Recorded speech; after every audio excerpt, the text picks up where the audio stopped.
Tak hoši, skončilo to, jasná zpráva, Petr Janda. Neskončilo nic. Jak se vám líbilo? Dobrý to bylo. Jaký byl program nejlepší? Večerka.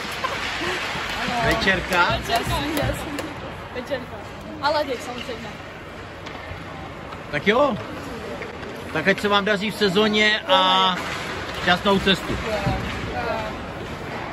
Ukončíme. Jo? Děkuji za práci, bylo to výborné.